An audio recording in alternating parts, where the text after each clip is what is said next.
सिंधुदुर्ग जिल्ह्यात पावसाचा जोर वाढताच कुडाळ तालुक्यातील तेंडोली येथे परिस्थिती अत्यंत भयावह बनली आहे।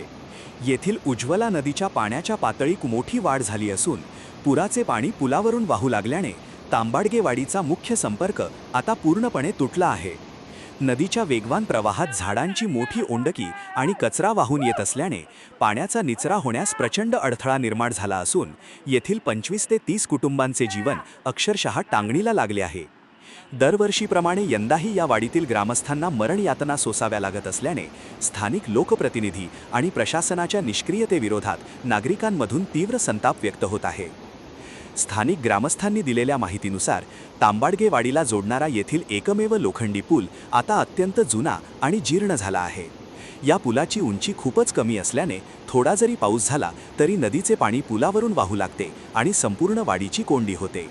आधीच पुलाची उंची कमी, त्यात पुराच्या पाण्याचा प्रचंड दबाव आणि वरून वाहून येणारी मोठी ओंडकी यामुळे हा जीर्ण झालेला लोखंडी पूल कधीही कोसळण्याची शक्यता निर्माण झाली असून कोणतीही मोठी दुर्घटना घडण्याच्या भीतीने ग्रामस्थांमध्ये प्रचंड घबराट पसरली आहे।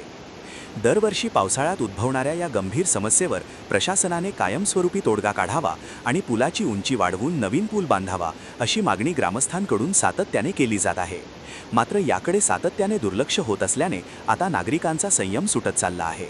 घटनेचे गांभीर्य ओळखून कुडाळच्या तहसीलदारांनी काल रात्री उशिरा घटनास्थळी जाऊन पूरग्रस्त भागाची पाहणी केली असली तरी आता प्रशासन यावर काय ठोस पावले उचलणार आणि तांबाडगेवाडीचा संपर्क कधी पूर्ववत होणार याकडेच संपूर्ण जिल्ह्याचे लक्ष लागले आहे। काय सांगायचं, गेल्या वर्षी पण तुम्ही इथे येऊन बघितलं, या वर्षी पण सेम कंडिशन आहे। प्रशासन येत आहे किंवा निवडणुकीवाले येत आहेत, आश्वासनं देत आहेत, पण अजूनही काही होत नाही आहे। आम्हाला एकच विनंती आहे प्रशासनाला, या गव्हर्नमेंटला, की हे लवकरात लवकर आमचं मोठं पूल व्हावं, एवढीच विनंती आहे, बाकी काही नाही आहे। प्रत्येक निवडणुकीला फक्त आश्वासन आहेत, बाकी काही होत नाही, एवढंच फक्त माझं मान्य आहे। वाडीतर्फे, तांबाडगेवाडीतर्फे। आपलं नाव? दीपक सर्वेकर। हो, संपर्क म्हणजे 26 ते 27 घरं ह्या घरामध्ये वाडीमध्ये आहेत आणि आजारी वगैरे असतात, पेशंट असतात, कोण असतो काय असतो, तरी पण आम्ही ते सहन करून घेतो आणि पुलावरनं उचलून पण नेलेले आहेत पेशंट। त्याच्यात हे बघा, आता ह्या 27 घरामध्ये एवढा आता हे भरलेलं आहे पूल। 4 ते 5 दिवस झाले ह्या गोष्टीला अजून कोणी दखल घेतली नाही याची। आता आम्ही काय करायचं?